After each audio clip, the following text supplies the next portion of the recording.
digital wealth partners, and they can provide that for you. They're licensed, they have the 65.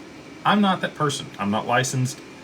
I come on here and give you guys my opinions about things, and my opinions are not the opinions of Digital Ascension Group or Digital Wealth Partners. Okay, but I think that's why a lot of people come on here and listen, is because, you know, I give you what I really think. I'm not going to sugarcoat it. So, all that being said, disclaimers out of the way, I don't know. The big I don't know. I just see the dominoes. I see what's up there. I see a certain order and cascading events that has to take place. I know what the long-term outcome is. I know that XRP has to be a much higher price to be able to save the back-end settlement of markets and de-risk in a credit crisis, which is what I think unfolds from the spike in oil that we're getting right now. But there's other things that still have to take place, right? And this is where people, you know, will kind of trail off, and they're like, well, what if this happens but this doesn't happen, and what if that happens but this happens instead? Look, I've got my thesis. You are entitled to yours. Okay, I put mine out 2 years ago, and we're literally to the day. Today, 2 years ago, I put out the domino theory, and we are here. Everything that I laid out in that original video has either come to pass or is coming to pass right now. So buckle up and hold tight. If you do have an allocation, if you don't have an allocation, that's up to you. You make your own decisions. I'm not here to tell you what to do. So, you know, next we'll have the Bank of Japan come in and raise interest rates. That's still going to take oil to go a little bit higher here.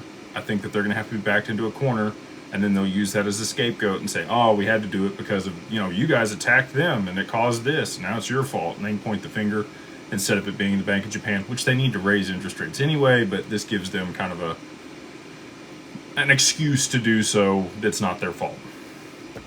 When that happens, pandemonium in markets is going to break loose. Does that mean crypto goes higher? Does that mean crypto goes lower? I don't know. I do think that there's going to be an impact on Tether when the reverse carry trade unwinds. And if that's the case, I would expect that there would be a lot of volatility in markets. People would be shuffling money around. Exchanges would also go insolvent and be shuffling money around. Probably best to just sit on your hands. You know, I don't know that that's, I can't give you financial advice. What I'm doing is I will be sitting on my hands. I will not be trying to buy or sell or catch a falling knife or exit on the way out. I'm going to let all the dust settle, see where things are at, assess the situation and what I have at my disposal, and then make good financial decisions from there. So I know people are excited. I was doing my happy dance earlier today. We got, you know, Reuters and Fox and many other large publications saying that the strait is closed. And then later they came back out and said, well, the U.S. says that it's open. Doesn't matter. Insurers, people aren't moving through the strait. Okay, and if they are, they're, you know, Russia and China tankers, and they're supported by the BRICS nations. And we don't want to poke those bears, right? Like, we're not blowing those ships up. You know, Israel and Iran and the other people in the region, all kinds of stuff going on. And I don't know if the U.S. staged those drone attacks in order to get the other people in the region on the U.S. side. There's a lot of conspiracies out there. Don't know which ones are true, which ones aren't. We will find out on the other side of you know, everything that's going on here. All I can say is this is what I've been waiting on for literally 2 years to the day. So if you weren't excited, it's okay to be excited. I am definitely excited, and I'm looking forward to everything playing out here. And again, I just want to say this. My intention is not war. I do not want World War III. I don't want, you know, casualties or civilians or collateral damage or anything to happen to anybody. That is not my wish with any of this. I am praying for everybody in that region that they are safe, and that very few people, if any at all, are involved in the crisis or, you know, get hurt in this deal. There have already been casualties, unfortunately. That is part of war. I'm not wishing for that. I hope that this is over quickly. I just need this to happen so that we can see the spike in oil, and then everything, I think it will be over fairly quickly. Trump saying 4 weeks. I think that's pretty reasonable. Do things in markets play out faster than that? Probably. And so, I don't know what that duration is. We got a lot of people asking me, is it a week, 2 weeks, a month? Da, da, da. I don't know what the distance between the dominoes is. Okay? If the first domino's down, the next domino is the Bank of Japan. So, and I think they're going to get faster. I think this is a little slow right here. There's some people that posted memes of Mr. Bean still like waiting, looking at his watch, and trying to figure out when things were going to happen. Look, I know. I want it to happen just as fast as everybody else does. And like I said, I would be happy if it was over very quickly and, this plays out, we move to a level playing field, and we get out of this situation with the least amount of death or injuries as possible.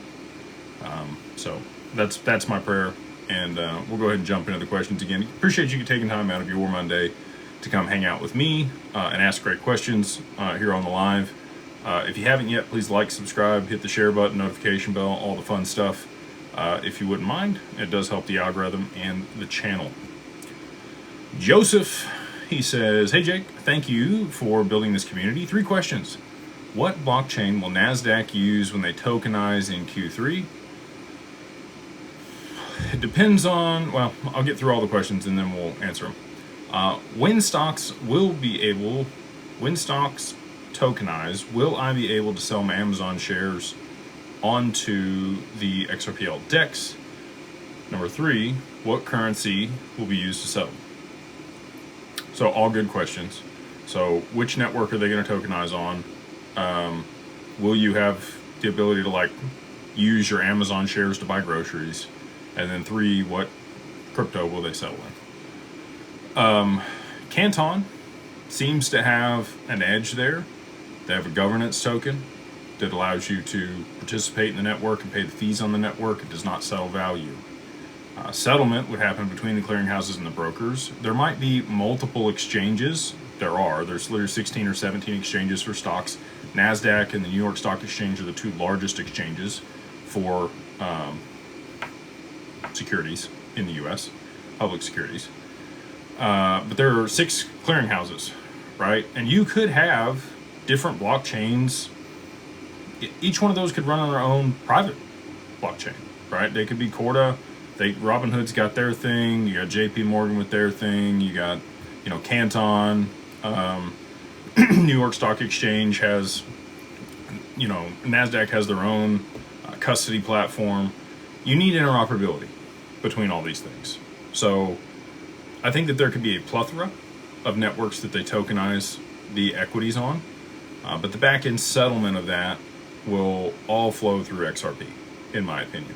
Now, that requires XRP to be a much higher price than it is today. We need a supply shock. Ripple is still holding their escrow. They've re-escrowed 700 million, and they have about 500 million sat in a wallet. You can go look at it on the network. You can go see Ripple's wallet. I think it's Ripple 1. I think that's the wallet. Ripple 1 has 500,000 XRP in it. Sorry, 500 million with a B. Sat there. They haven't sold it onto the market. If that does move its way onto the market, obviously there's a lot more XRP available. If they hold it, not a whole lot of XRP available at this point on the OTC desk and the dark pools. So we'll have to see what they do. But it's really kind of balls in their court as far as controlling the supply and what's available out there. And I know people are salty about that. They use it to fund their business. I don't make any bones about that. But at any time, they could decide just to stop. And that really would cause a supply shock. There wouldn't be enough XRP out there, especially if there was huge amounts of demand. So maybe that's what they do. We'll see. I'll keep watching the wallet, see if they're going to move it anywhere. You can always watch Whale Alert over there on Twitter. Great account to follow. Talks about the unlock every time it happens and what's relocked and other large transactions that happen across other multiple other blockchains. But back to the second question I did not answer. So when we were at XRP Community Night there in Denver, at ETH Denver, shout out to Ray Fuentes for putting on a panel the next night. So Community Night was fantastic. Shout out to Ripple for putting that one on. A lot of great people there. I got to meet a lot of really good people that are building cool things on the XRPL, some of which I'll have on the podcast in the not too distant future. The next night, again, Ray Fuentes put on his event there. We sponsored, had a fantastic time. The first panel of the evening, he had John Wingate up there. So for those that don't know John's Bank Social. He's CEO over there. They work with credit unions and other large banks to implement blockchain solutions for payments. Their Fed window's about 30 feet from my desk. So all that being said, he said in his talk that in the next 6 to 12 months, you are going to see almost every large financial institution and enterprise out there start to use blockchain as their payment rails. And the cool thing about that, the way that he stated this, was that you would be able to use any tokenized representation of value to exchange for whatever else you wanted.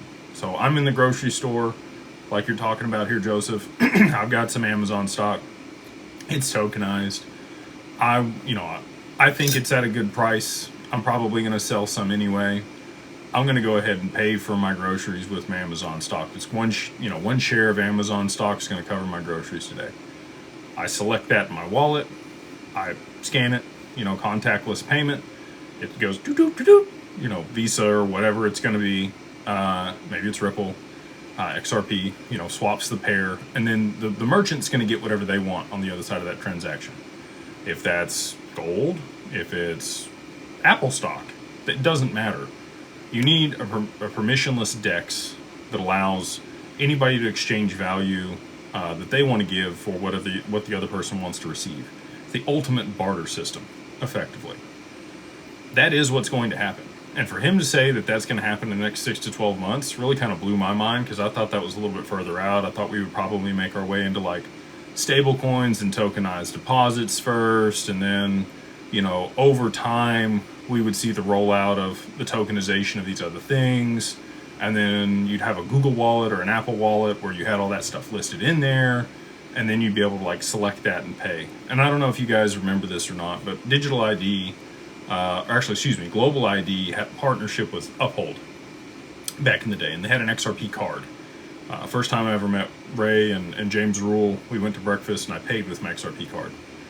You could hold whatever crypto you wanted over there on Uphold, and if you wanted to pay in stables, if you wanted to pay in cash, if you wanted to pay in XRP or Bitcoin or ETH or whatever you had, you would just log into the app, you'd select whatever you wanted to use, swipe the card, boom, boom. That's how I think this is going to work. I think you're probably going to have your default, item that you use to pay, whatever that's going to be. Maybe that's a line of credit against your XRP or your other crypto, right? Or whatever else you want to use. And then if you want to change it, just like you have a default browser or default whatever on your user interface on your computer or your phone, it'd be the same way for default payment. So I think that's how it's going to be. Based on what John said, he's saying 6 to 12 months, which just blew my mind. I'm hopeful for that, but I'm also, realistic. I think it's probably closer to, 24 months before we see mainstream adoption of that. I'm sure the capabilities will be there in the next 6 to 12 months, but I think for the average person to figure out how to use this and start trading their stocks for groceries, it's going to take a little bit. Chris, my man, he says, will oil price continue to go up the longer the Strait stays closed? The answer is yes, my man. The answer is yes. I'm going to take a sip of my bluey tea here. Oh, that's good. All right. Up next, we got Mark Mann. He says BOJ Deputy Governor has said he expects to shift to a more neutral monetary policy stance by continuing to raise interest rates via monetary policy rate hikes. Your thoughts? They need to raise interest rates. I mean, if you look at their 10-year bond yield, it's at 2%. It's above 2%, and their interest rates are still at 50 bips. They need to come up all the way to about 2%. That's 150 bips from where they're at. I don't know that they're going to do that in one move. They're talking about moving up a quarter bip, every couple months or so. They have just been holding since August of 2024. And they saw the volatility in the market. And so they've just held there. Same thing with the Fed. The Fed started to lower their interest rates, which we need to. Our inflation's ticking up. And employment numbers are also, we just had Block lay off 4,000 people to implement AI at their organization, and their stock price went up 23% in one day. Look, I don't agree with that. That is a trend that's going to continue. You're going to see more and more of these large organizations start to lay off people in droves to implement AI. And the unemployment numbers are going to skyrocket. The only way that they're going to be able to combat that is to lower interest rates for people so that more people have lines of credit and access to capital so that they can create more jobs and stimulate the economy. And obviously, if money is moving faster through the economy, then, that'll help also. Velocity of money would help. All that being said, though, that was wild to see. And then the response in the market, people like shareholders were happy about that. I mean, that's a lot of cost that the company just cut out. I get that, and more profits for shareholders. But I don't know, ethically and morally, I have a hard time with that one. It's going to be a weird paradigm that we move into here. I hope you guys are ready for it.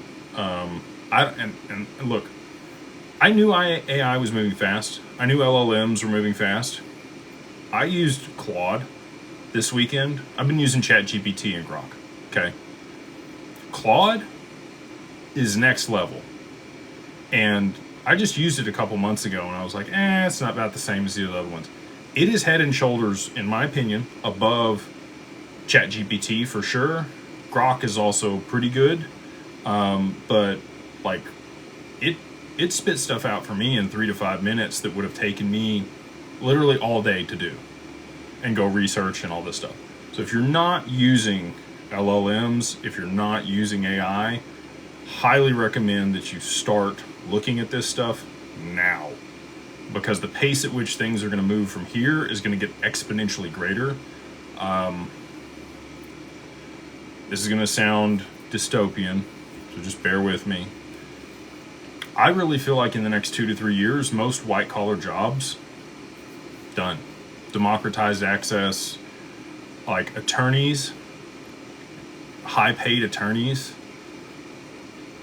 This stuff's getting really good.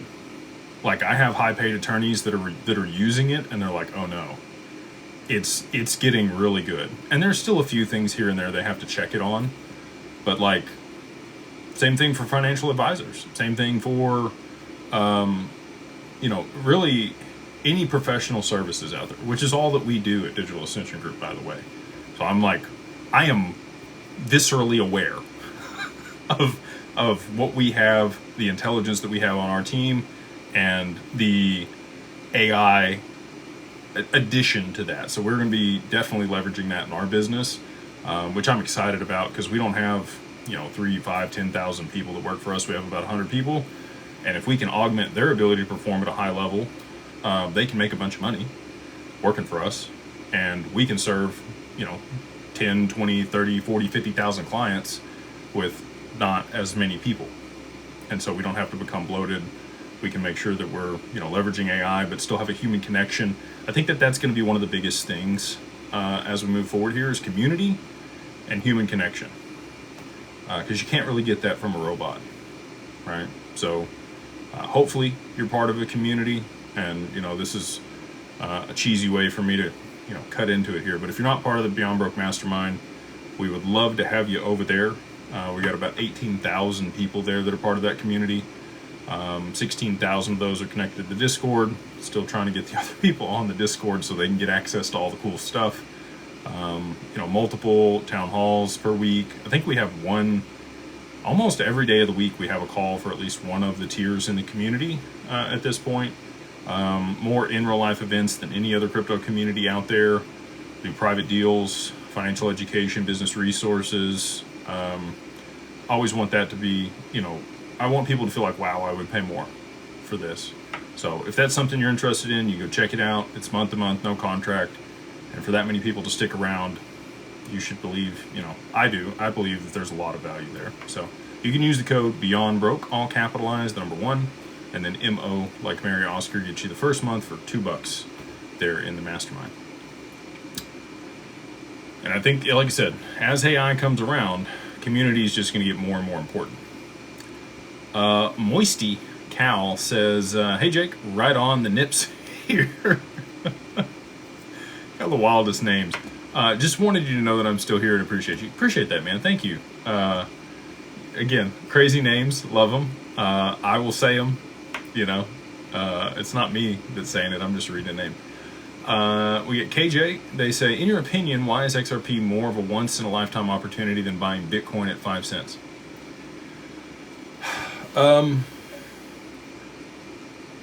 So the reason I believe that doesn't quite exist yet, and this is my speculation, right? And I'm just one person. Take it with a grain of salt. The reason that I believe that that's the case is Bitcoin, I don't ever believe, will be premium collateral. It's collateral, but because of quantum computing and some other things, I don't know that it's going to end up being around or as valuable as it is today over the long term. I would love to be wrong. I would love to see it go to $1 million. Then, XRP and Bitcoin will both be in a once-in-a-lifetime opportunity. I don't know that that's going to be the case, though. I think it just has a lot of vulnerabilities. I view it as like the Napster of crypto, first mover, disrupt the industry. Apple Music and Spotify come along and stomp it, and it's gone, potentially. XRP, when it becomes tier 1 collateral, this will be the first time that you could have ever bought something besides gold at a very low price in a very short period of time that appreciated that rapidly, that was then used for that purpose. So there's a lot of contingencies there, and that's why I would say it's more than a once-in-a-lifetime opportunity, a once-in-ever. I don't know of anything else that's ever going to be this type of opportunity. And I know how, crazy, because I don't have a better word for it than that sounds. But that's what I really believe. I believe that this is what's going to run the monetary system for the next at least a couple thousand years. And you have the opportunity to acquire it at $1 or $2 or $3 or 50 cents or 20 cents or whenever you bought it. If you bought it before 2017, you got in at sub a penny, to be able to buy something that's going to be used in that capacity before that happens and position yourself before the institutions even adopt it. I was talking with our CEO, Aaron Freeze, about this the other day, and she gave a really good analogy. If you haven't watched the talk that we had at ETH Denver, highly encourage you to go watch that. But in that talk, she talked about, financial institutions and products and this industry have really worked top down almost for forever. The large investment banks or other people would build whatever these products were, and then they would sell them to their clients.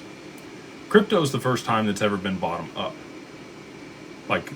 You were able to get in on the ground floor, buy these assets with no regulatory clarity. Your financial advisor didn't shill them to you. They're not getting paid on them. You found this on your own volition and research and something outside of, maybe your buddies told you about it, but the institutions were not the ones that were championing this, and they did not shill it to all of their clients. This has been a grassroots movement, something that's coming from the ground up. And that's the other reason, and you could point to Bitcoin for that too, right? The main reason that I think Bitcoin is not as good an opportunity as XRP is the status of the collateral post-price appreciation and implementation of this stuff in the near future. When the BIS comes out and says that, XRP is tier 1 collateral, everyone will want it. Everyone will want it. And big people will want it. And they will pay a premium above and beyond whatever the actual spot value of it is. Just like people do for gold now. and you'll be able to leverage it at very low interest rates. You'll be able to earn income off of it for the rest of your life. There's going to be a ton of ways and applications to be able to leverage this. It's going to be the most, I'm trying to think of the word, utilized as it could be, but like a Swiss Army knife. Like, you're going to have access to whatever you want, whenever you want, if you've got some XRP to be able to participate in it, especially if you have larger amounts of XRP. So, again, just my 2 cents. I'm just one guy on the internet. Take it with a grain of salt. You might believe Hype or XLM or HBAR or Cardano or one of these other ones is going to be the thing. And again, I think it's a multi-chain future. I'm hopeful for that. The other thing I was going to say earlier, Charles Hoskinson's come out and is very pissed off that Ripple has their banking license and they're positioned on the side of the banks at this point. Even though they were the black sheep of crypto the whole time and pretty much shunned by everybody and called the banker's coin the whole time. And now, you know, that the XRP has clarity and nothing else does, he's like, well, they climbed the ladder and then pulled it up behind them so nobody else could come. Charles, you've been salty the whole time. It didn't matter, you know, during the lawsuit you were salty, now it's post-lawsuit, and Ripple's been friendly the whole time with him. So I don't know what his issue is, but all that being said, Ripple could absolutely shut the door on the rest of the industry here. They could just say, all right, we'll pass the bill as it sits, anything else that's issued as a security, and off they go. And the CFTC will be left to govern the ones that aren't securities, that were, you know, fall outside of the statute of limitation that were filed in, call it 2020 or before. And yeah, pretty much leave the rest of the industry behind. I don't think that that's what Ripple wants to do. At least that's not what they've stated. But they absolutely could. And if that becomes the case, Larry Fink has said that they want one blockchain to issue all of these financial products and solutions on. If there's going to be one asset that they use to settle, and you had a multi-purpose token and digital identity and credentials and permission domain and permission dexes and all of the amendments that are passed on this network, and the DeFi is inherent to the layer 1, you don't need layer 2s, and you have throughput and settlement, and you still have lightweight smart contracts to be able to facilitate this stuff with side chains to be able to do the rest of it. I don't know that you need anything else. And I don't like that. Like, I'm kind of with Ripple. I want there to be competition. I want to be able to take my profits from XRP and roll it into HBAR and these other things that I think are going to be good, right? And ride those up and get some more gains and have opportunities. If they shut the rest of this stuff out and it's just XRP and it's the only one, man, great for people that hold XRP, but really crappy for the rest of the industry. So I don't really want that. I'm hopeful that that doesn't happen, but at this point, we'll just have to see. Ripple's positioned to, you know, take it all if they want to. Tyler Vaughn says, Jake, once price appreciation happens, what is the best way to sell some XRP safely? The majority of mine sits in a Tangem wallet. I don't know what you're selling it for. Might talk with a financial advisor. And again, shameless plug, you know, Digital Wealth Partners would love to help you with that. But I mean, you could do it through any OTC desk. You could do it through Kraken. You could do it through Uphold. You could do it through Coinbase. You could do it through us. You could do it through Caleb and Brown. I mean, you could really sell it anywhere. I think that you're going to have that opportunity. Buying it, I don't know about buying it, but selling it for sure. Now, the main concern with that is when you're taking it to your bank account. If you're pulling in 6, 7, 8 figures, and you've never had that amount of money wired to your bank account before, and you haven't had a conversation with your bank and it's moving into your personal account from a crypto exchange, you can bet your biscuits that that thing's going to get flagged, frozen, held. It's going to be a problem for you.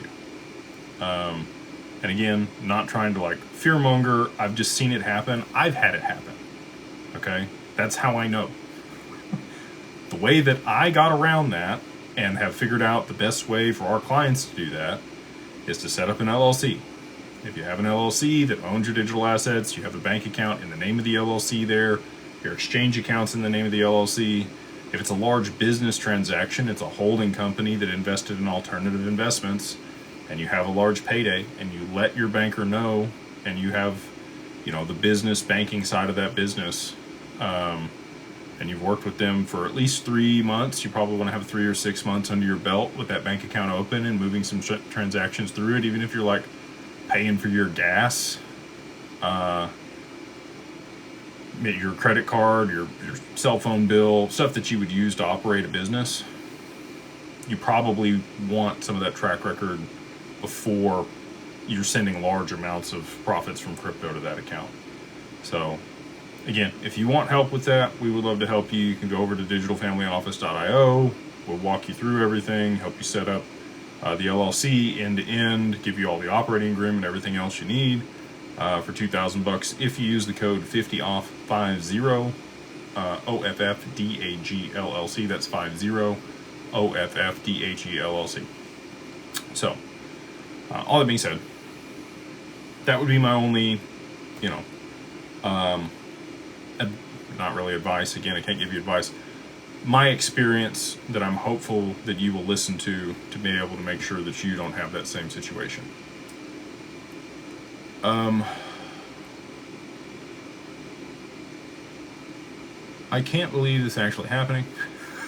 How long do you think the Strait of Hormuz will have to be closed for oil to jump to $100 plus? And when to expect Bank of Japan to call an emergency meeting to raise rates? Once oil in yen, priced in yen, so you can look at Brent crude, you can look at WTI, it doesn't matter what type of oil you're looking at over there, okay? When we see a move, you could also look at natural gas. When we see a move that's somewhere between 15 and 25% in a very short period of time, we're already up 11 or 12% right now. We need another move very similar to that in the next day or two. When we see that, the Bank of Japan is going to have to act.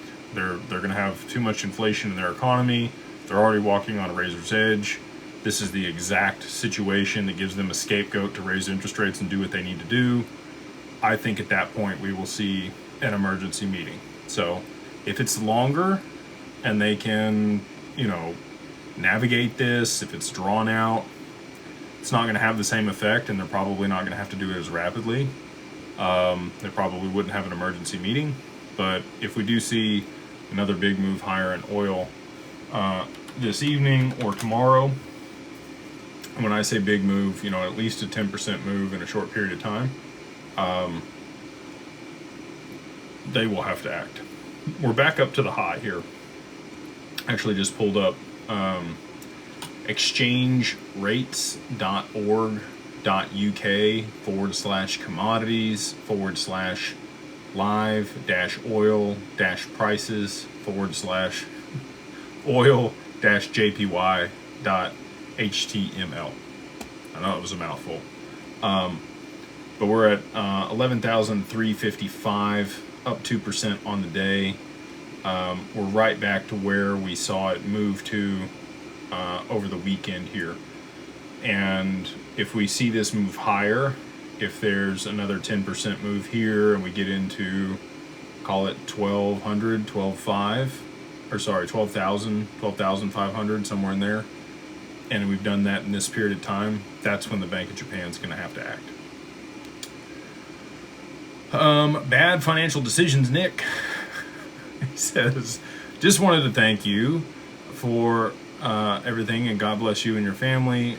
Just wondering if you have been able to figure out how the small bag holders in the Beyond Broke Mastermind group can work with your company after price appreciation before the open public. You guys will get priority access. I actually talked with Aaron, our CEO, today, and our marketing and sales team. We have a solution coming to market. The other thing I'll say is those that are in the mastermind, you're going to know for other people what's going on. And maybe we'll give you an extra code or something to onboard over there at DWP if you're part of the group. just so you're tagged, or maybe there'll be a specific link for folks in the mastermind. That way, maybe there's a priority type situation for them. We can do tagged links now, and so that's probably the way that I'll do it. Is we'll create one that's specific for the community, so that they're tagged as part of the mastermind when they're coming over there to work with us, and they get some priority on that deal. On the other piece, though, we've talked about making it public, where you got to have at least 20 million. We've scaled up the team and the systems at this point. I don't know that that's going to be the requirement. It had things that happened sooner, probably so, just because I don't think we could have handled the amount of inbound, especially if XRP goes to $1,000. I mean, that's 20,000 XRP. That's a lot of people all at one time that'll be looking for the service, one institutional custody, access to yield product and returns, and ability to borrow against it, and all the other stuff that we've already orchestrated over there. So, all that being said, we'll probably work with a specific link, and that'll tag you, and then we'll sort through it that way. But I appreciate you bringing it to my attention, and excited to have everybody ready to go. Whale balls, 25. Say, now that the strait is closed, can you admit that you knew the plan several years ago?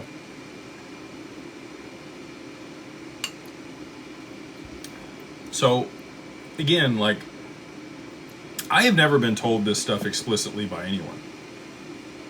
Ever. By the way. I looked at things objectively, and there's some riddle stuff out there too, right? That kind of points you in the right direction for things. But using discernment, listening to people that are smarter than me across the board,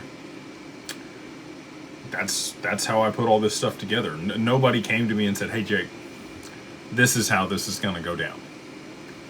And I know that's hard to believe.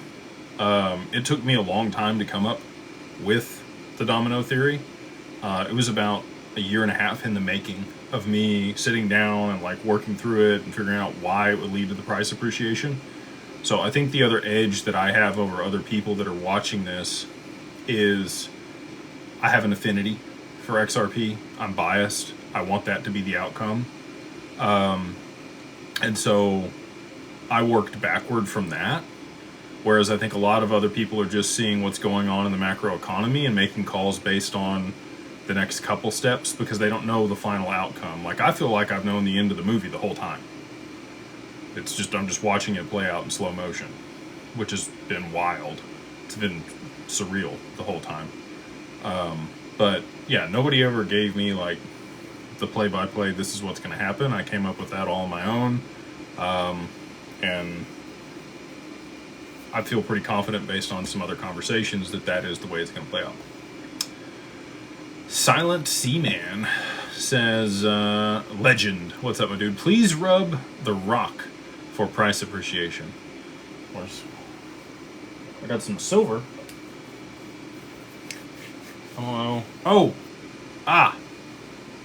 Where is mine? This gentleman gave me a awesome rock at the event that we had in California. So appreciate the jade. I still have that. It's back there. It's in my office. So thank you.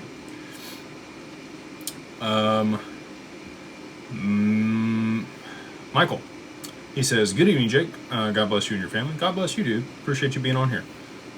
He says, why do a lot of XRP content creators are against institutional custody? I don't think they're against institutional custody. I think it's really the whole industry, right? So I'm weird. This is the other thing I would say. So a lot of people are comfortable holding $500,000, $1 million, $2 million. I've even seen $3 million on their ledger or their device, and people are okay with that. They're like, all right, I'm taking it with me everywhere I go, and I'm not leaving it out anywhere, and I'm super secure with my stuff. When you get to 10 million, 20 million, 50 million, $100 million, you're not keeping that on a ledger. And if you are, you're a crazy cowboy. Okay? like, that is a lot of risk. And cool, if you're self-sovereign and, you know, not your keys, not your crypto, and that's how your life is, awesome. For me, I am not that cool about that much money. Okay? I want institutional custody. I want to hold my assets in the same place that BlackRock's holding theirs, that's like Fort Knox, secure, insured, segregated, bankruptcy remote, all the stuff. They're still my assets. I control them. I tell them what to do with them. I have opportunities that I'm not going to get anywhere else if I've got it there. That's how I look at it. I think the way that other people look at it is they've got 6 figures or 7 figures on their cold wallet, and they're very comfortable holding that and using DeFi and risking a little bit here and there and borrowing against a little bit, Nave and Compound.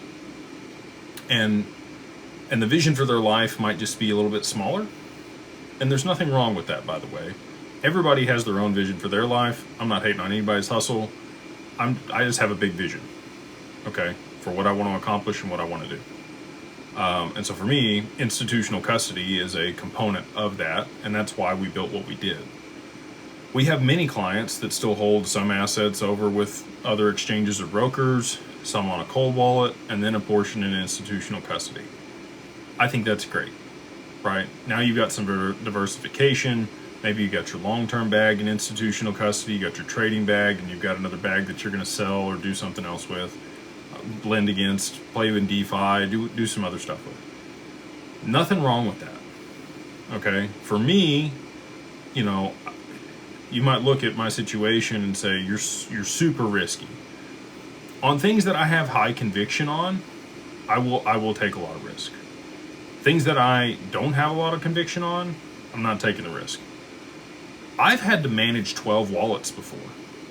I don't want to do that because that's the level of risk tolerance that I have for how much I was willing to hold on each wallet.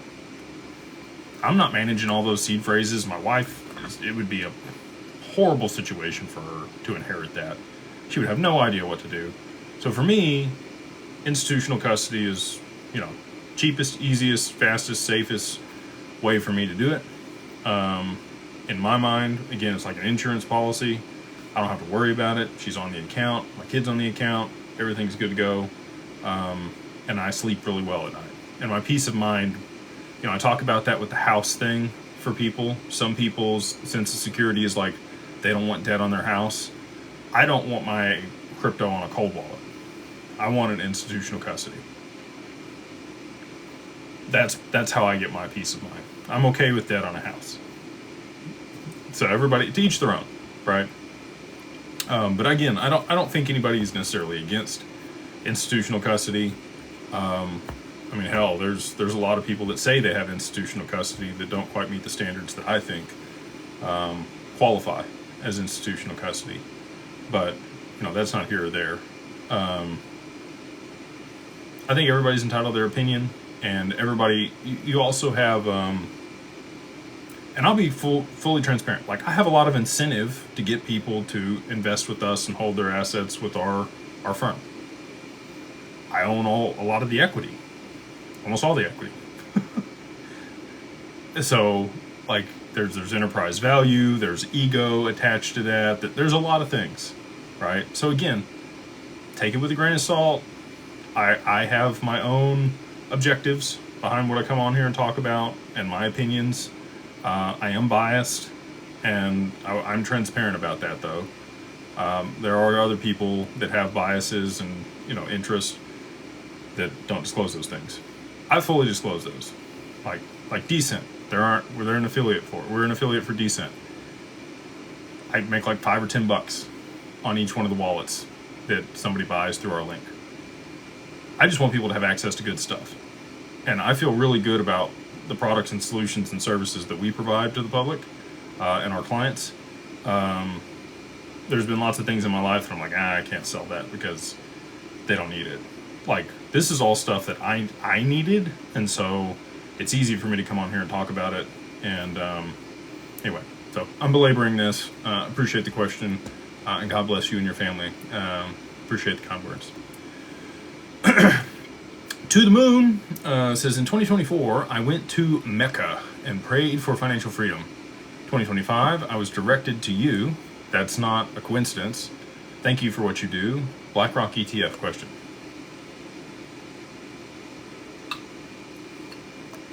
I think it's coming. That's the last thing on my bingo card for, a 3 to 4 digit XRP.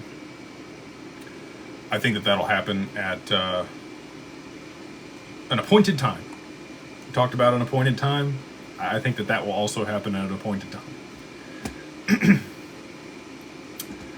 Epic says, Epic roll BJJ. Ooh, okay, Brazilian Jiu-Jitsu. They're in the mastermind. Awesome. Carbon 1. Is it reasonable to assume Ripple and banks have discussed an XRP price range to act as a settlement asset, etc.? Seems crazy if not. I think that would be a very reasonable discussion for them to have, especially if they planned on using it. They would have to do some math, back of the napkin math, on what type of volume each one of them would be bringing to the network, how much liquidity needs to be in the token, and what price it would need to be able to facilitate the level of transactions that they're looking to execute. The people that built this, very intelligent people. The people that they've consulted with for the past 13 years, very intelligent people. So yes, would be my answer. I believe that, they know exactly how much liquidity needs to be in XRP to facilitate the actual use of it at each level. When it's settling the back end of the markets, stock market, FX, commodities, for SWIFT, for, other enterprise payments and settlement, treasury management, all of the money. That's Ripple's stated mission. So, and I think they're going to get it. I really do. Rick Johnson, good to see you, my man. He says, what if Tether does not die off? If they're still around after these things take place, won't that hurt XRP? DT depends on Tether going supernova. This is very similar to what I said earlier. And I appreciate, it's a good question, Rick. But there's a lot of, what if my cat, gets on my sofa and pukes a hairball? Like, what if this happens or this doesn't happen? I have my thesis. We'll see if it plays out or not. If I'm wrong, I'm happy to be wrong, and I'll come on here and say I'm wrong. Until we see what the result of the reverse carry trade is going to be and where Tether sits after that, I'm going to continue under the assumption that they are going to go illiquid, and that XRP is going to need to replace it on the exchanges, very similar to what Shane Ellis put out in his theory. Again, everything that I've compounded and put together here is an amalgamation of other people smarter than me that have talked about this stuff for a long time, and I think it'll be orchestrated in a specific scenario to derive the outcome that we're all hoping for. If it's not, well, let's just play that out real quick. Tether doesn't blow up. Crypto markets don't have the demand. XRP doesn't see 3 to 4 digits. The back end of the stock market doesn't move to real-time settlement. We have huge unrealized losses across the board. Investment banks go under. The world, as we know it, the financial paradigm implodes on itself. We have a credit crisis, an ICE 9 event where no money moves, and we go back to Mad Max. So if Tether needs to blow up for XRP to move to the situation where it can provide the solution in this scenario, I think they're going to do that. Maybe they don't have to pull that lever. Maybe the BlackRock ETF and the Evernorth and the demand from the institutions is enough. I don't think it's going to be, though. I think you're going to need the additional demand from the exchanges, and that's what's going to cause a supply shock, is when the exchanges need XRP, they're not going to be selling it. And people are going to be clamoring for it. And when there's way more demand than there are, is supply on the market, that's when you're going to see huge price movement on the exchanges and on the open market, and that's what would drive it to have enough liquidity to start facilitating things. if exchanges don't go illiquid and Tether doesn't blow up, I don't know that there's enough demand for the supply shock to happen at the scale we need it to for us to get out of this financial crisis that we're on the precipice of. I don't know if that's the answer you wanted, but that's the answer I got for you. Confucius says Roydman Claver is a master pusher of hopium to the masses, every Monday and Wednesday, injecting the butts of thousands with hopium. Hey, look, there was somebody on there the other day on Twitter that said, you just give people hope. And I was like, yep, thanks. Appreciate that. I sure do. I'm sorry that I give other people hope for betterment in their lives and, like reaching their goals and dreams or aspirations. I don't know. But yeah, I appreciate the kind words. Excited to have you on here and appreciate the super chat and all the support. He is racking them up tonight. We got Mr. Johnson again. He says, Dr. Feelgood, we are there. Strait is blocked off. No oil spike. What is going on? Our butts are full of hopium injections and track marks. Waiting on the Bank of Japan. I do think that we're going to see another move in oil here. Last night we had Saudi Aramco get attacked, and they shut down production today. We've had Israel come out and talk to, I think it was Exxon, and they're no longer producing out of that region. If they all just cap it because they're concerned that they're not going to be able to export it and get it where it's going, it really comes down to the same situation I've been talking about, where people yell fire in the theater. Doesn't even matter if it's legit or not. There's going to be enough belief and perception around it that it is going to drive the price substantially higher. Where are we at on crude? And it doesn't matter so much for the US dollar, by the way. I think a lot of people get hung up on that. They're like, well, oil and US dollars hasn't spiked. It's come up a little bit, but it's not going to. Like, we have other avenues where we can get oil, and that's what Trump's done. He got Venezuela, and now he's getting the Middle East, and both of those regions were who were supplying China, and so now he's got leverage in those negotiations and conversations also. Some people playing checkers, some people are playing chess, some people are high level master chess players. If you're thinking, I've talked about this book before, but if you haven't read it, I would encourage you to go read Your Next 5 Moves by Patrick Bet-David. He talks about, thinking through multiple steps ahead. And the people that are at the highest level in business or politics or the world, really, that's what they're doing. They're 5, 10, 15 moves ahead, and they know what the responses are going to be of the other people, or the potential responses are going to be of the other people that they are involved with. So, I don't think we're going to see a huge spike in dollar-denominated oil. What I'm mostly concerned about is a huge spike in yen-denominated oil, and we've already started to see that. That's what's going to cause the BOJ to have to raise them rates. Miguel, he says, Trump banned a CBDC. Some think we could still launch, some think one could still launch on the XRP. Why would it use XRP over RLUSD? Partnerships mention XRPL and RLUSD, not major XRP adoption. So what makes you confident XRP will rise? Oh man, you must be new here, Miguel. That's okay. I'll run you through it. Let me take a drink of my tea because it's going to take a little bit. Okay. So the U.S. or any country they're not going to want to give their money to somebody else. They would prefer to make the money themselves. They want to hold their own treasuries. So if they were going to give it to Ripple, Ripple would buy the treasuries from their country, or whatever else, and they would earn the interest on those treasuries. Why wouldn't somebody else do that and back their CBDC that way, and then they earn the interest and they don't have to pass that through? They also want private people buying U.S. debt, right? But they're not going to use RLUSD. They're not going to make Ripple the de facto treasury for the U.S.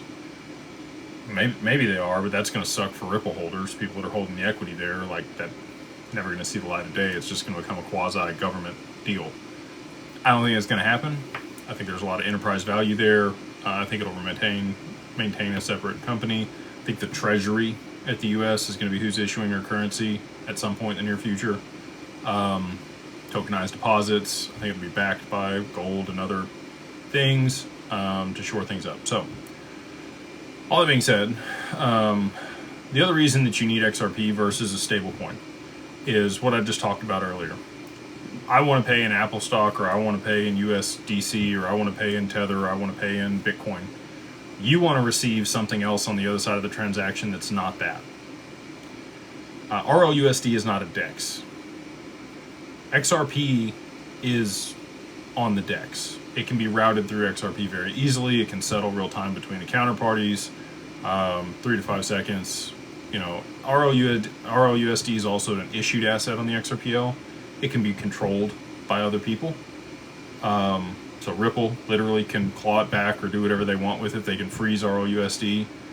XRP, they can't do that. The origin account's been black holed, and they can't ever mint any more of it, nor can anybody freeze it. That's the biggest piece for institutional adoption and government adoption globally. Because right now, if you participate on SWIFT, you can be sanctioned. You can be cut out of the global economy, like North Korea and Iran or Iraq, and Russia was the other one. The BRICS nations don't want that. They need a level playing field. They need something that they can participate in on their own merit, and they don't want to be subject to somebody else deciding who gets to participate and who gets to play. So for all those reasons, we talk about how it gets to a higher price, through the domino theory, but that is why they will use XRP and not, a counterparty like Ripple. Not that I don't like Ripple and RLUSD. I just, as a sovereign nation, that would not be my choice. The old nail pounder says, my hero, Mr. Legend. I appreciate you, man. Good to see you. He says, listening or sitting on a few limit orders at $1.25 to $1. Do you think we've hit bottom? I'm really tired of pounding nails. Thank you to you and the boss, the tea lady. I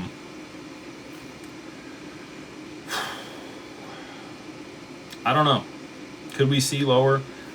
Here, whoop, I don't have my tinfoil hat. I'm going to put my tinfoil hat on for you for just a second here. There have been a couple different videos that Ripple and Brad Garlinghouse have put out over the years where the clock in the background said 20 to 2. What time is 20 to 2? 1:40. What's the price of XRP right now? $1.40. Seems like a lot of things are playing out right now. And I really do think Ripple wants to help people. I think they want to help retail, and they can only do so much. If you wanted to tell people what price it was going to go from, that would be a fantastic way to do it. I'm not saying that's going to happen. I don't know. But interesting nonetheless. My wife's coming to tell me something. No, I'm not. I'm making Oh, okay. Honest Aim, he says, Mr. Legacy and the Tea Lady. JP Morgan CEO Jamie Dimon today said markets worldwide could start to see resemblance, starting to look like 2008 financial crisis. Isn't he instead positioning the new digital monetary system? Thoughts? So he actually said today that we should look out for cyber attacks and cybercrime from Iran attacking the banking system. What a crazy prediction that would be if that were to play out, in the near term. I think it could happen. Would be interesting if it did. We'll see. So, all that being said, yeah, look,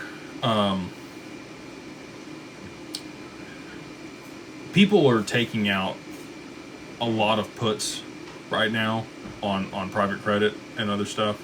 They're positioning themselves for a huge amount of default, and buying insurance on that.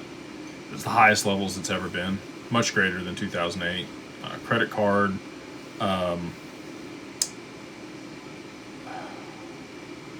it's not deposits. Like the amount people owe on credit cards right now in the U.S. is like $1.25 trillion, something nutty, the highest it's ever been.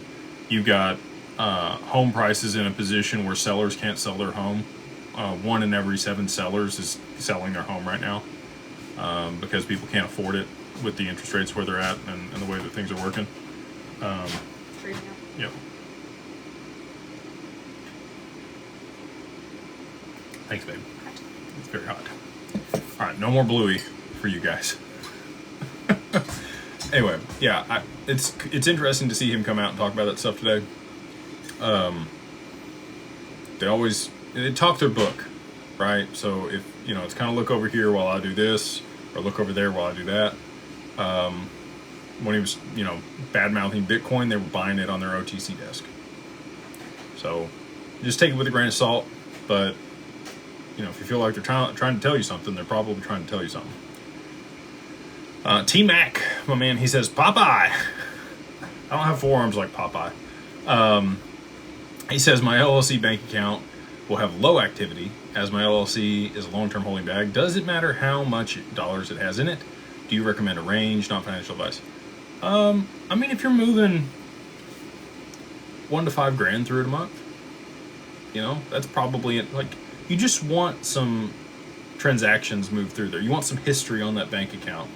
Oftentimes, you don't get out of a probationary period with the bank until the first 90 days at a minimum, probably closer to 6 months with a lot of them. So especially a larger institution like a Bank of America or a Chase or a Wells Fargo, Capital One, one of those, you're probably looking at 3 to 6 months before you're, kind of out of the woods. And you don't have to move a ton of money through there, more than keep the minimum balance in there would be ideal. You're gonna be able to start getting credit. Like, there's a lot of stuff that goes along with that. I wish I had been more diligent about keeping larger cash amounts in my bank accounts over the last 4 years. I've always been concerned that the banks were going to go under. I'm trying to keep as much money as I can in crypto. But as we've gone to apply for lines of credit and other stuff for the business, it's been a little more difficult, right? We keep larger balances in there now, but people still want to see a history of that stuff. So all that being said, depends on what you want to do, what your goals are, post-price appreciation, how you want to leverage the bank account. But if you've got at least 3 to 6 months worth of history and cash movement through the accounts, whether that's small or large, you should be in a decent position to be able to take large distribution there and then pay yourself dividends or do other stuff with it inside of that corporation. Haley, Miss Moore, says, Jake, for the $100 onboarding tonight, does it require an LLC and a $50K minimum, or can we get that within the 90-day period following price appreciation? It's over. That code no longer works. That was only good for February for people that had LLCs. We are going to roll out a new promotion for people over there that want to onboard to Digital Wealth Partners. As soon as I can say what that is, I will come on here and do that. One thing I can say about DWP, which I wrote it down, forgot to say it.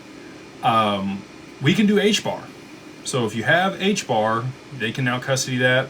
Bitcoin, ETH, Solana, Matic, Chainlink, Avalanche, Quant, XRP, XLM, HBAR, and maybe XDC soon. I'm not holding my breath. It takes Anchorage a little while to get stuff done, but we're pushing on them. So, but we have HBAR if you want to move HBAR into institutional custody. As things sit right now, you do need at least $500,000 in total portfolio value in order to move over, but that can include your crypto and your 401k or your stocks or your IRA. So if you have something from an employer or a self-directed anything and you want to move it over with your crypto, then you're good. We can do that. We can take you on as an individual if you have at least 50,000 XRP. In the near future, you know, on the other side of price appreciation, I think a lot of people are going to be over that $500,000 threshold. We probably, you know, I'll probably move it to 1.1 million, just candidly. There's certain reasons for that, for compliance for us, that helps if we're managing clients that have over 1.1 million. So that's probably the minimum that we will have post price appreciation.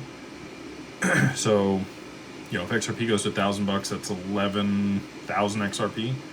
There's a lot of people that have 11,000 XRP, and we're working on other solutions for people that don't have that much. Look, any amount is awesome. Whatever, you know, you have, that whatever's a lot for you is awesome. Any amount that you have is better than no amount, in my personal opinion. Again, not financial advice on this stuff. But yeah, you unfortunately that special did end. We will be rolling out a new special in the near future. If you want to learn about that before anybody else, you can go ahead and join the mastermind. Go over to beyondbroke.com, use the code beyondbroke, all capitalized, the number 1, and then MO like Mary Oscar gets you the first month for $2 there in the group. Month to month, no contract, cancel at any time. But I mean, with 18,000 people still paying and hanging out, this should probably tell you something. Michael, he says, is it possible for us for the U.S. Gov to prop up Japan and delay the carry trade? Also, I work as an exclusive GC down the street from DWP. Reach out. We can get you through the gates. God bless the tea lady. Okay, I'd be game for that. We're going to need it in the near future. There's a couple of GCs here in Dallas, by the way. I don't know what type of properties you renovate or what you do, but would love to learn more about that. The U.S. is already starting to try to prop up that, so they've already been buying yen to strengthen the yen against the U.S. dollar. You've already seen Warren Buffett and Berkshire Hathaway come out and make a pretty significant allocation to yen. They know what's coming. They need to be a liquidity provider when all of it plays out, and so but they can only do so much. When the Bank of Japan raises interest rates, not a whole lot they can do at that point, aside from what they've already done. Anubis XRP says, Jake the Legend. What's up, my dude? Thank you. He says, thank you and the tea lady for all that you do. Doing some research, doesn't the Bank of Japan, Fed, ECB have to officially recognize XRP as collateral reserve asset for them to use it, or for it to be used? Thank you for helping me understand. Well, I don't know if you saw this today or not, but this one kind of snuck under the rug with everything else going on. The DTCC listed Hidden Road, or now Ripple Prime, with the capability to be interoperable with the DTCC for derivatives and other trades, options, and other stuff. Kind of a big deal. David Schwartz jokingly said that on his Twitter. If you want to go look at his page where that was posted, he said, seems like a big deal. Because it is. It is a really big deal. And that's just one more, you know, foot mark in the snow toward this becoming the thing that we think it's going to be. For them to use it, they just need a designation. They need to know how it's going to be taxed. We already have all of that stuff here in the U.S. Because of the clarity that was provided during the Ripple lawsuit. And by FinCEN, 2014, FinCEN stated that XRP in and of itself was a currency, not a commodity or anything else, actually. So if it can be used in that capacity, they're good to use it. And the other thing that I don't think other people aren't talking about that I'll mention here, so oil is also going to affect Europe. Europe is already teetering on the edge. They've been talking about rolling out, you know, the digital euro. The ECB is in a bad spot. You got Christine Lagarde over there. They're also going to have to raise interest rates pretty aggressively here for their currency not to have issues, because their oil jumped 50% last night with Saudi Aramco shutting down. So get ready. There's going to be defaults. There's going to be bankruptcies. There's going to be other issues there out of Europe in the coming days. And I think that could be a catalyst for the financial system to shift also.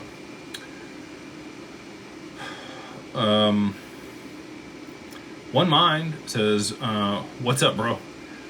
If you held Knight, XLM, Flare, Cardano, and XRP, would you sell everything and put it into XRP? What would you do? Love you, bud. Thanks. Ooh, I can't make those calls for people, man. That's not my position. That's not my decision. You need to go talk to a financial advisor, work through your risk tolerance and your convictions and what your long-term outcome is and time horizon and all that with them. I can only tell you what I'm doing, okay? And then you do with that what you will. I'm not giving you advice. I don't own any of those other things. I only own XRP. I bought a little bit of hash when it was a little higher than it is right now. I've actually down on my money on hash a little bit. That's all I got in crypto. That's pretty much my whole net worth, outside of the equity in the businesses that we own. So, up to you. Make your own decisions. I sold my Flare at 29 cents on the way down. That may have been stupid. I might look stupid later on. I look really smart right now. This person says no Cardano or no ADA. Absolutely not. I did make money on Cardano in 2021. I bought it at about 9 cents before it ran up to over $1. So I did well on it, but I consolidated all of that into XRP in 2022. So, and you can call me a maxi. That's fine. This is my deal. Diversification is a hedge against ignorance. I spend all day, every day in this space. This is all I do. That's all I watch. It's all I look at. This is my lane. This is where I have competency. And so for me, I would be dumb not to hold everything there, in my opinion. But again, that's me spending countless hours, 5 to 10 hours a day working in the industry, going on crypto Twitter, talking with other, extremely intelligent people. And our advisors will tell you not to do what I'm doing, by the way. They will say you should probably have some diversification, you should hold some other assets, you should probably be more, less siloed in one position. I look at wealth like a tree. So if you've already got a tree that bears fruit, it's got branches, it's spread out, right? You're probably diversified. But if your tree's still a sapling, if you only got 100 grand, if you only got a couple $1 million, if you have less than $10 million, you still kind of have a sapling. Like, that's not enough to retire on. So until you really have enough to actually retire, and your portfolio and the amount that you're holding there is large enough that it can bear fruit and pay you a consistent return in a very low risk way to cover your income and your bills and live, a comfortable life for the rest of your life, you're probably going to be more siloed. Everybody that I've seen that's created substantial amounts of wealth for themselves has been all in on one thing. And that one thing has to work. And when it does, that's when they diversify is after.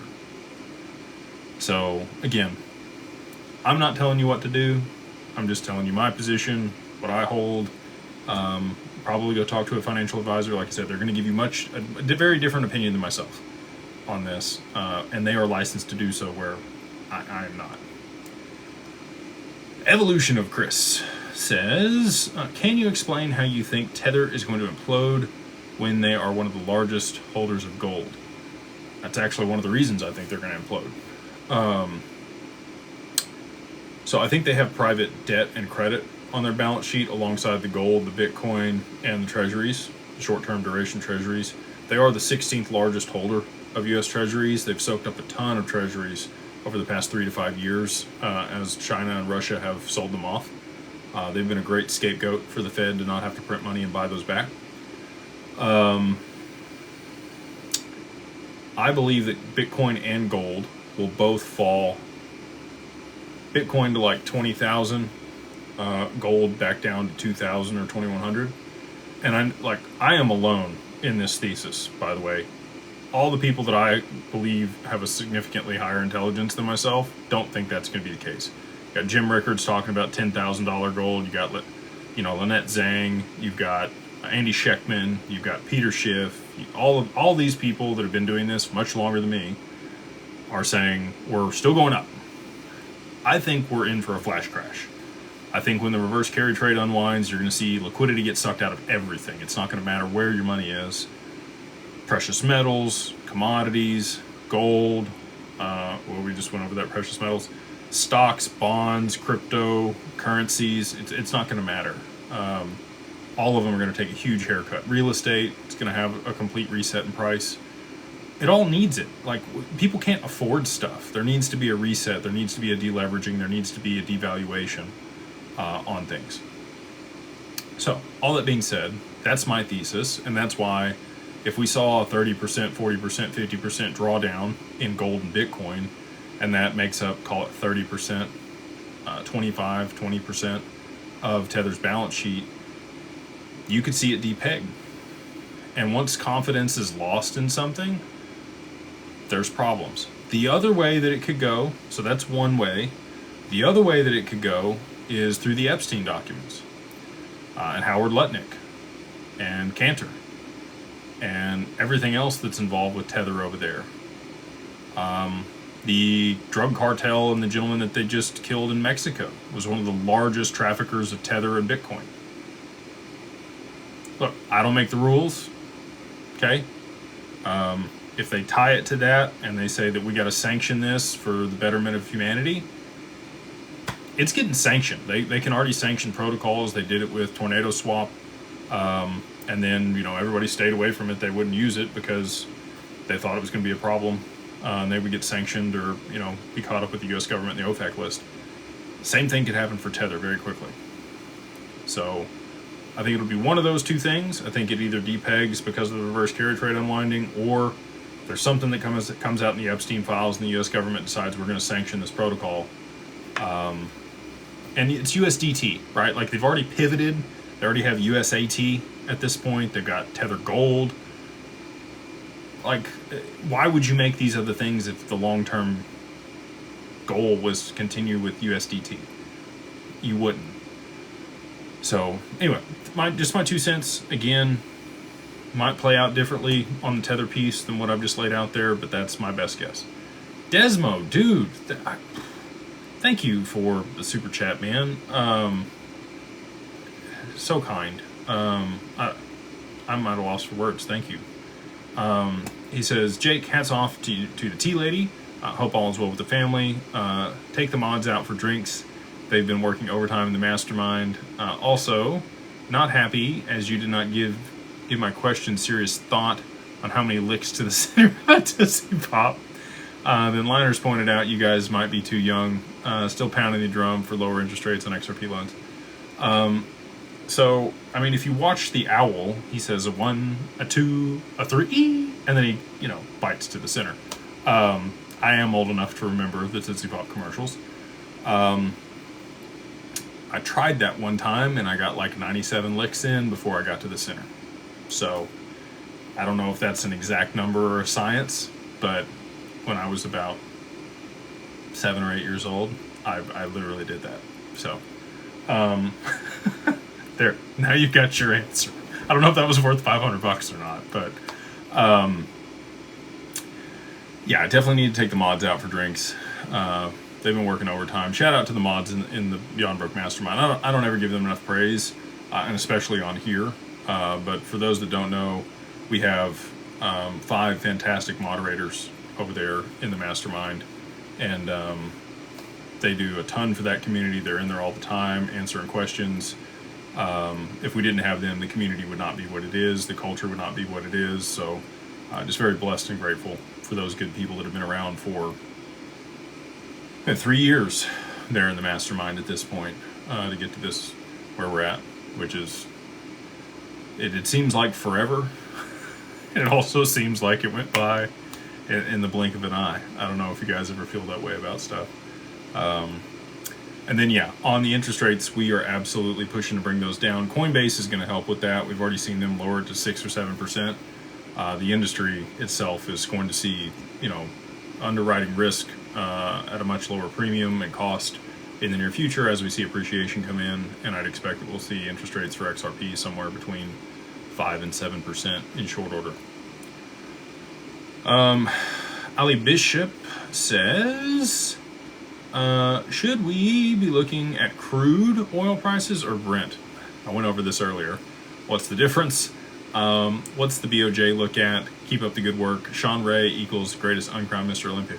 Ooh. I mean, there's so many other people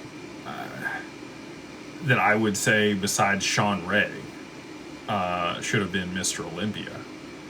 I mean, yeah, like, you got Kevin, Lavrone, I mean, you've got Tom Platz, you've got Danny Padilla, you've got, who's Hunter's dad? Labrada. I can't think of Labrada's first name, but Labrada got second multiple times to Lee Haney. Like, Sean Ray's good, don't get me wrong, but like, Lee Priest, like, there's Dennis Wolf, like, there's a ton of people that I would say would beat Sean Ray, personally, in their era, respective era, by the way. So, just my 2 cents on that. I'm a historian. I don't know if I could still get through all the Mr. Olympias, but I bet I can. Anyway, so, what's the difference? There isn't really a difference. You don't need to really care about it. You can look at whatever chart you want. We're looking for, you know, somewhere between a 15 and 25% move on oil, whether that's Brent or crude or WTI, doesn't matter. As long as it's priced in yen and we got a 15 to 25% move, you're gonna know they're gonna have to move on it. We got Debbie. Hey, ma'am. She says, Jake, I've been receiving financial opportunities from you. I called you a scammer. Sorry if that was really you. Was it? No, it's not me, Debbie. I appreciate you calling them a scammer and not participating. And this is probably a good time for me to run this down. I will never message you. I'll never tell you to get on TikTok, or sorry, not TikTok, but what, Telegram or WhatsApp or like, I wish I had the time. I wish I had the time to message other people, and I used to early on. I don't any longer. Like, if you message me, somebody on our team will get back to you. But I do not do outreach on social media. It's not a thing I do. So if you are getting a message from me or somebody pretending to be me, verify that their account is me. It's highly unlikely. It's very unusual that I do that, but there are few and far between occasions where I will. But for the most part, no. And it's definitely a scam, and you should avoid it, and please block and report those people. We report somewhere between 500 and 1,000 accounts every single day that are pretending to be me on social media. That's across Instagram, Facebook, YouTube, TikTok, you name it. They're everywhere. I wish there was another way, aside from us having the blue check mark and the other stuff that we do, for people to validate that it is us. And I wish that they had better resources to prevent people from scamming people. Until digital identity is fully, you know, at scale, I think it's going to continue to be a problem. David, Da Vinci Ripple, sorry. He says, is it your opinion, and only your opinion, that someone with $1 million nest egg, no bills, no descendants, and 200K XRP is going to be very, very, very retired inside the next 589 days?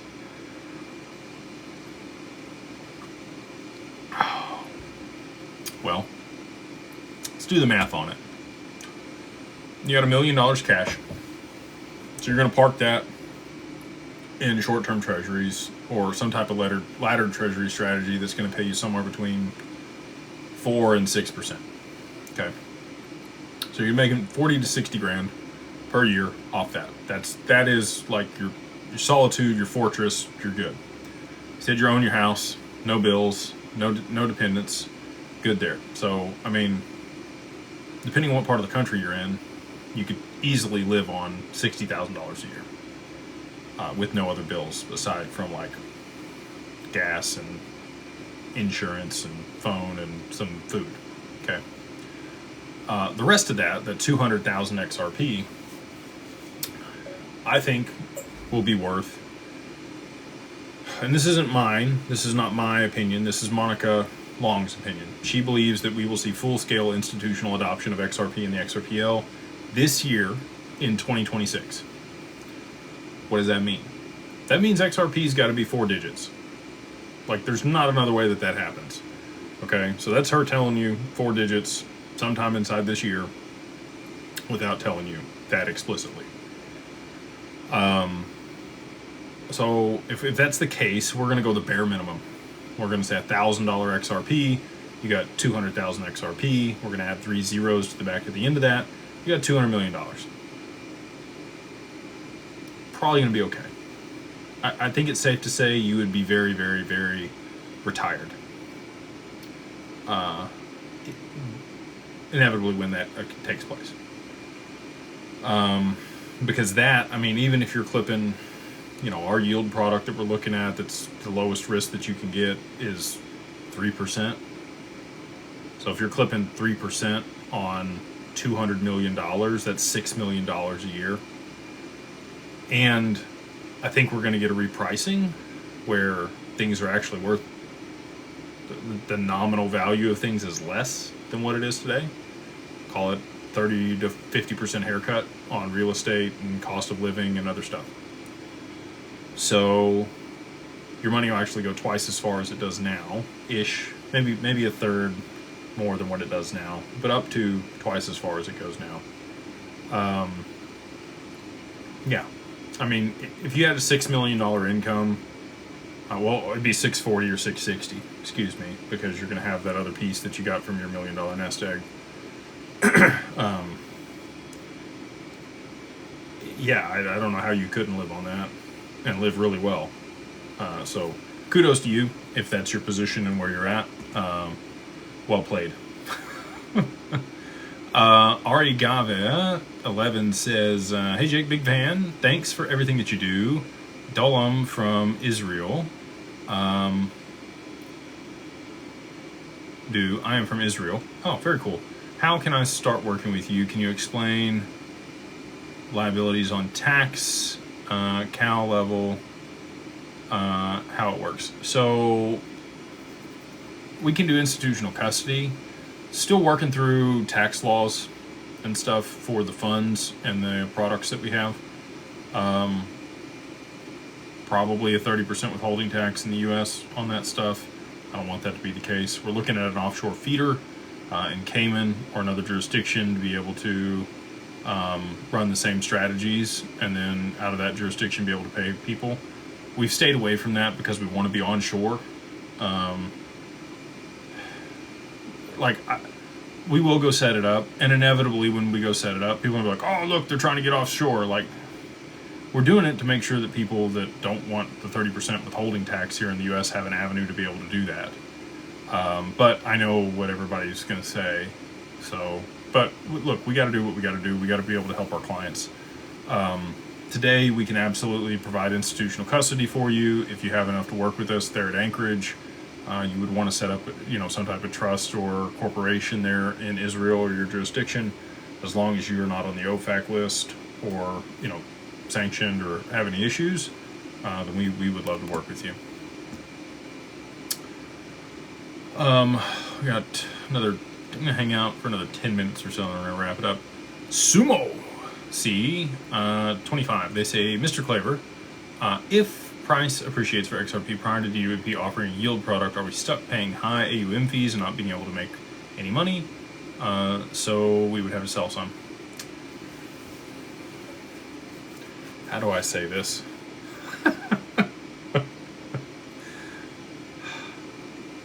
I would love to answer it the way that I want to answer it. Man, put me in a tough spot here. Ideally, no. Okay, so I'll say this. You can go ahead and set up an account over there if you want to. You don't have to fund immediately. You can wait till we have the yield product, which I'm confident is weeks, not months. So if that's the case, then you don't have to move stuff in there. You're not charged AUM fees until you move assets in there, and you don't have to move them in there until we have the yield product. So if you want to go ahead and sign up and pay the $1,000 onboarding fee, we're going to run some other specials, like I said, here in the near future, to allow more people to onboard, and also to have better rates depending on what you have. We'll give you more information. Mastermind will know about that first, and then we'll come out here publicly and talk about it as soon as we roll it out. But that would be the way I would do it, is I would just get the account set up, go through KYB, get it established, and I would hold off funding it until, and my team is going to be mad at me for telling you to do that, but I'm with you. Like, I don't want people to pay for stuff they're not getting value for, right? Like, it's kind of a give and take. Some people view the AUM fees as their insurance policy against the loss of their assets, just like you have car insurance or home insurance or other stuff. It's kind of how they view that as it is today, which that's kind of how I view it today. I have my stuff in the income fund and get a quarterly distribution, so I just kind of pay myself back. I still have to make monthly payments. But the yield product will happen, and I'm excited for that when it does. Sirenus. They say, daughter and I love Bluey. Very cool. I DCA every payday for XRP. Love all that you do. Looking forward to working with you, DAG, and DWP after a 4-digit price. Looking forward to working with you, man. Bluey's fun. My son's a little older now, and Bluey's not as cool. But there was a period of time where that was all he watched. This was Bluey. Southern Betrayal is an interesting way to spell betrayal. This can't be live. When I make too much, you no longer have a Roth. This can't be live. I mean, it's live. I'm reading it right now. I don't know what you want me to do. It says, when I make too much, you can no longer have a Roth, and in 2026, all you can do is backdoor Roth. Come on, Jake, tickle my fancy and explain the nuances is out there, and what's the cost to open a bank charter. It is not cheap to do a bank charter. It's at least 12 months worth of paperwork and licensing and review, and then probably a couple $1 million just in legal costs and stuff to do it. Backdoor Roths are great. Would highly recommend that if you're looking into it. And DWP can absolutely help you with that. We have the only product out there where you can generate additional XRP in cash inside of your policy. If you want to learn more about that, you can reach out to digitalwealthpartners.net, and our team over there. Just go to the Contact Us page and ask them about the IRA product that we've launched. It's an algorithmic trading strategy that compounds your XRP in cash inside your IRA, and the reason we do it that way is because no tax implications inside of your IRA for trading. DFW Mike, my man, he says, evening boss man, had dinner last night with an honest guy. He is passing on the pertinent information to the next level, almost like soulmates. Thank you for everything. Awesome, dude. I'm glad that you were able to go out and meet with him. Hope that that's the coolest part about the mastermind, is good people meeting good people and creating relationships before price appreciation happens.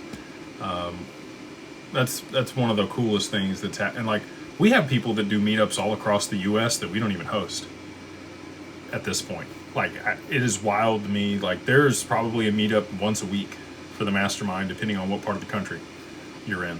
And we have ours that we host, as the head of the mastermind. But like, we got groups of people that have formed cohorts all over the U.S. and all over the world that know one another. We got people in Sydney, Australia. We got people in the UK, the EU, the Middle East, all over the world.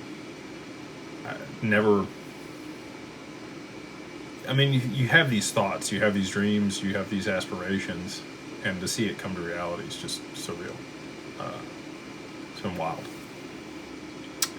And again, if you want to be a part of that, all you got to do is go over there to Digital Wealth Partners. Sorry, not Digital Wealth Partners. Jeez, I need more tea. Beyond Broke, beyondbroke.com, and use the code BeyondBroke, all capitalized, number 1, and then MO like Mary Oscar gets you the first month for $2.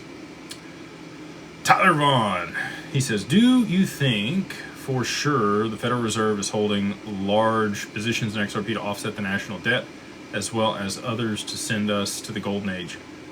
Yeah, I don't know that it's the Fed, but the Treasury, I think, is holding a significant amount of XRP, and other sovereign nations to be able to offset their debt, and banks and other people as well. But Lexi says check the DMs. Oh, alright. Hold on. I normally pull this up. Okay, he's got it over here. Alright, I'm going to grab these other larger super chats before we wrap it up tonight. We got MD Calhoun. What's going on, dude? He says, Big Jake, love the digital asset advisor. Gold, silver, oil, digital assets, then rentals and land. Tokenization is the matrix. XRP is number 1. HBAR, Alien Tech. Super Jake, tell the crew where to be in May. Sellers are wussies right now, and buyers equals ballers. MD Calhoun. Appreciate you, Mike. Good to see you, dude.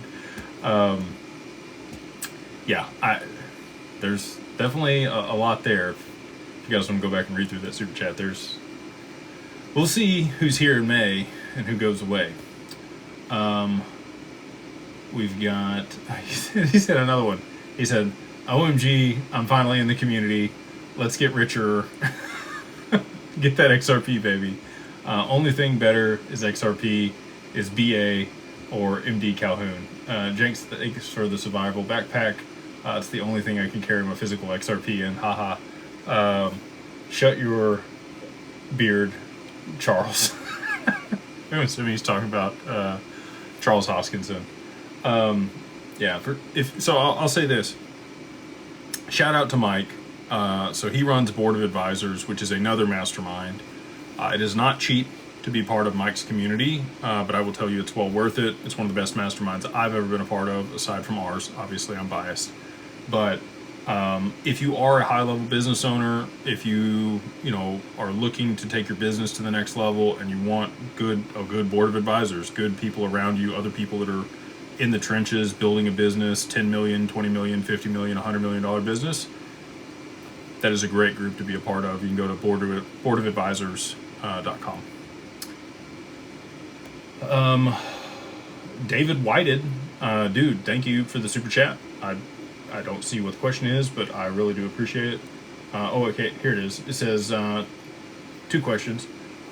If person A has $50,000 ounces in silver, and person B has 50,000 coins of XRP, which would you bet on having a great retirement? I think both.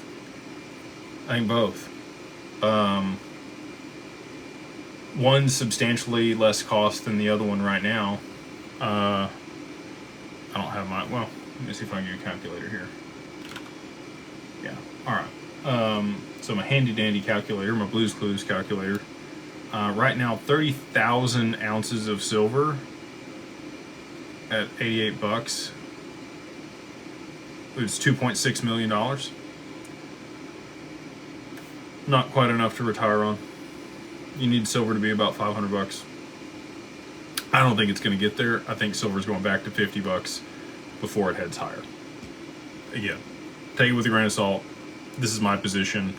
People that are smarter than me, like Andy Scheckman and all the other gold bugs, think I'm crazy. So you probably go with their thesis. If you think it's going to $500, we'll, you'd have 15 million. Is that right? Hold on. Times 500. Yeah, you'd have 15 million. 15 million is enough to retire on. I don't know how you're going to put that silver to work, though, so you're probably going to have to sell it. You might be able to vault it somewhere where you're earning a yield on it in some capacity. Be low, even if it was 4%, though, like that's enough to live off of. When it comes to the XRP, if you have 30,000 XRP, and it goes to $1,000, which is kind of my low end, based on what Monica Long's saying. That's 30M, so that's actually twice as much money and probably the same amount of time. And again, I'm not so certain that silver actually gets to $500, but I'm extremely certain that XRP gets to $1,000. So, you know, and if you're earning 5% on that, that's 1.5 million a year, probably enough to live off of. So, out of the two, I mean, just as things sit currently, I'm gonna have to go with the XRP position, 30,000 tokens of XRP versus 30,000 ounces of silver. Again, I know that that's going to be like very controversial on that take, but that's, you know, my personal opinion on it. I'm going to grab two more, and we're going to wrap it up. We got Wayne. What's up, Wayne? He says, they say that the Clarity Act will pass by the end of April. If none of the dominoes fall into place, will the Clarity Act be enough to push XRP to higher prices? If a bear shits in the woods, I can if and but it to death all day. Clarity Act's not going to matter for XRP. It doesn't matter. XRP already has clarity. The rest of the industry needs clarity.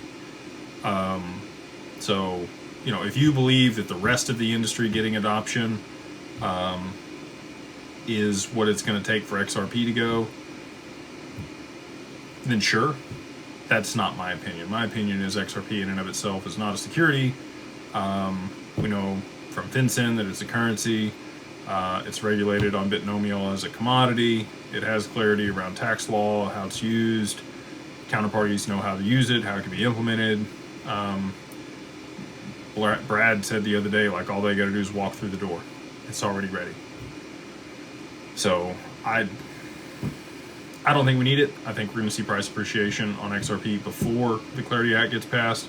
It might be right before. It's still going to be before. So that's, you know, I'm pretty confident that all this stuff is going to play out, though. Otherwise, I wouldn't continue to come on here and talk about it, or I would tell you I'd change my mind. Heidi, yeah, Blackmore. Hey, ma'am. She says, hey, Jake, thank you for being here every Monday. Question, what if the Clarity Act gets passed and Ripple still holds more than 20% of the escrow? They have a year to become compliant. They have a full year of 12 months to be able to shift that around to other people, and they could absolutely give a big chunk of it to the U.S. government.